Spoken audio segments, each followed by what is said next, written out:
Curtis Calhoun here with MMA News, and my next guest is another big fight coming up on Dana White's Contender series. It's Zach Reese joining me today. How's it going, Zach?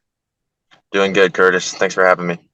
Absolutely, man. First things first, I got to talk to you a little bit about this opportunity. Dana White's Contender series, obviously a lot on the line. This is an exciting time for you and your team as you prepare. Just kind of give me your immediate reaction when you get that call to be on Contender series and how much this whole experience means to you. Yeah, man, I was stoked to get the opportunity. I believe I have the best management in MMA, Iridium, Jason House, Jacob, Lance, all the guys over there. They make it happen, man. They make it happen. So it's up to me to seize the opportunity. Was this a moment that you kind of envisioned, even before you started your career that, hey, eventually, if I keep working hard, I'll eventually get to the UFC? Was that always the goal in your mind? Yeah, absolutely, man. And same with my how I prepare and go into fights and stuff, and the mentality. I want to go for finishes, and I know finishes are what the UFC wants, and I knew I'd eventually run out of names on the regional scene. So here we are. Absolutely, man. Do you feel like, I mean, you mentioned you're always looking for the finish, and all of your professional fights have finished in the first round, and you've had dominant performances so far in your pro career. Do you feel like your style of always looking for the finish is exactly what Contender Series is looking for? Like, do you feel like your style matches up perfectly? Yeah, totally. Because a win is not a guaranteed contract, right? And I think I speak for most MMA fans too, that we want guys that go out and try to finish the fight, right? Like that's exciting. That's highlights. It's not always as easy as that, but yeah, definitely. My last fights, 3 fights with Fury, fighting championships, were based out of Texas, and they're all under a minute. All 3 finishes. So Is that something that's almost frustrating for you as a fighter, like dealing with opponents that look to stall the fight in any way? Obviously, you haven't dealt with that really in your pro career, but is that frustrating? Like, are you looking for guys that are going to go out there and try to challenge you? yeah, my last amateur fight kind of went that way. I'm so much better than I was then. I won the fight, but the dude literally he threw one foot stomp the whole fight. That was the only strike he threw, and just tried to wrestle me, and I beat him up.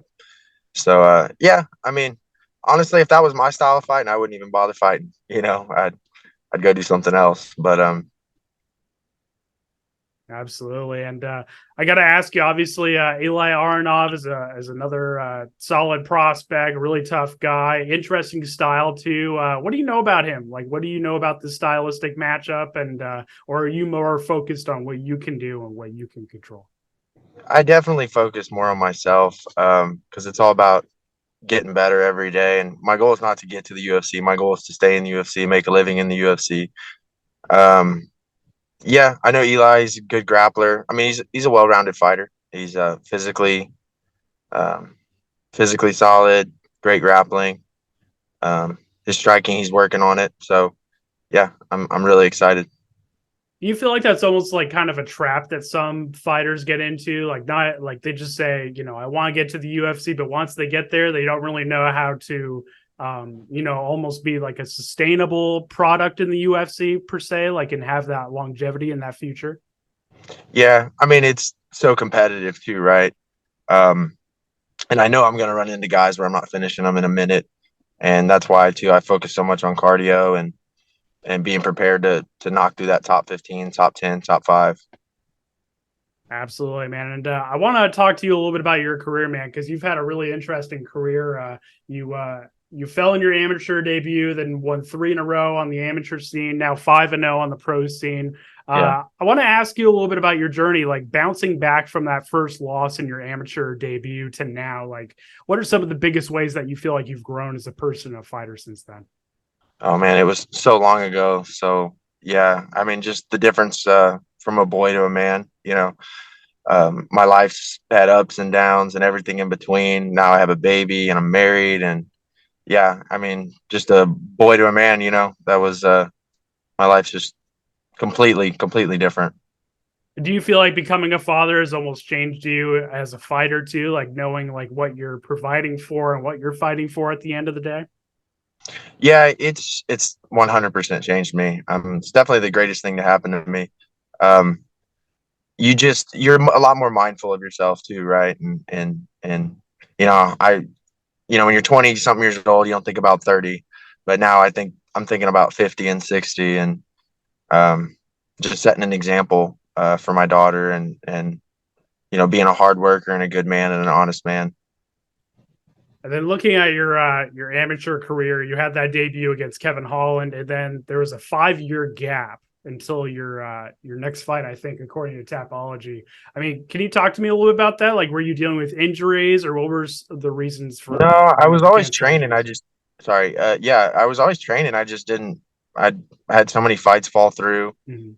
for this, that, and the other. And I'm thankful that now too, that my pro is just doesn't have a bunch of pullouts on it too, because we've literally gone through, for my pro debut, I literally went through like 8 opponents. It's always been at least 3 or 4 and as much as 8. So yeah, just getting fights was kind of tough.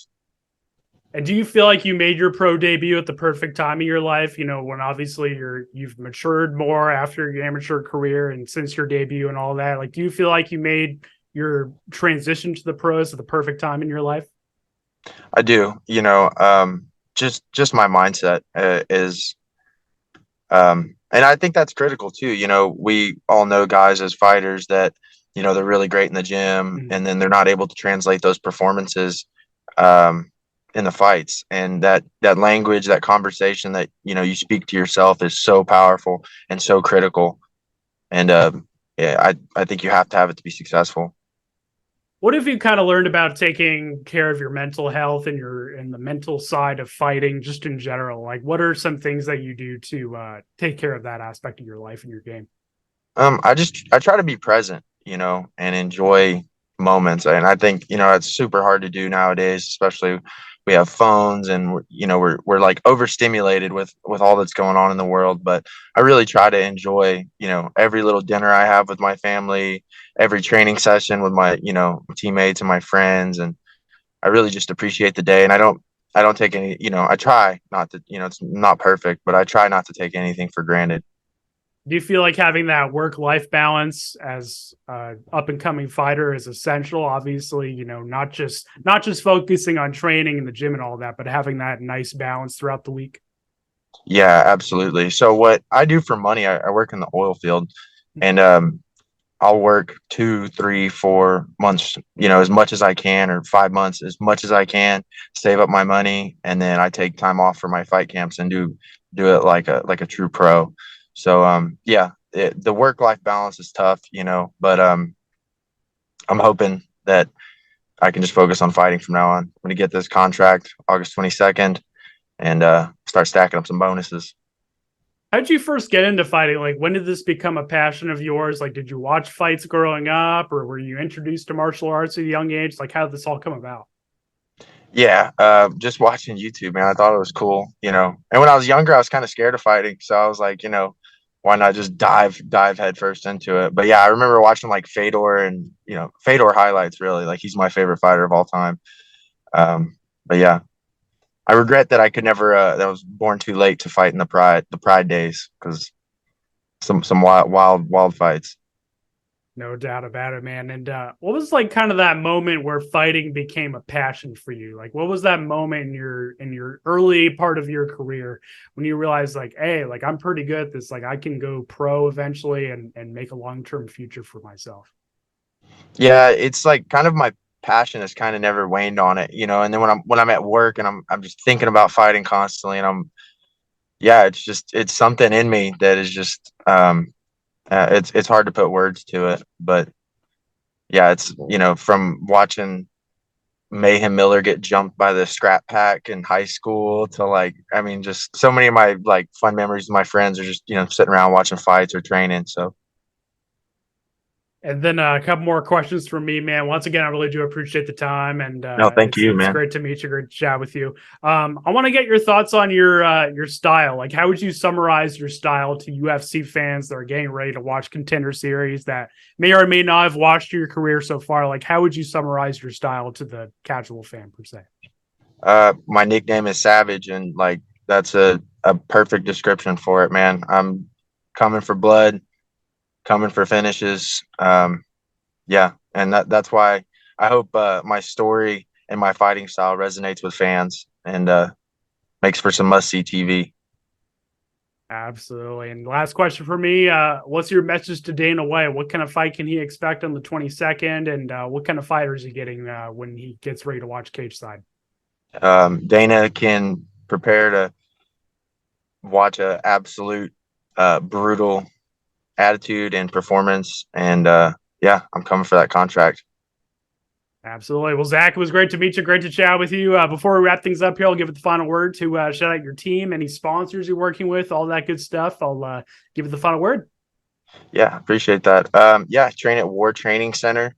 Also train with my buddy Chris Herrera at Limitless MMA Academy in San Antonio. Shout out to my wife. She holds it down. She's an amazing woman. And I'm sponsored by Shiner Beer. I don't know if you've ever had Shiner Bock.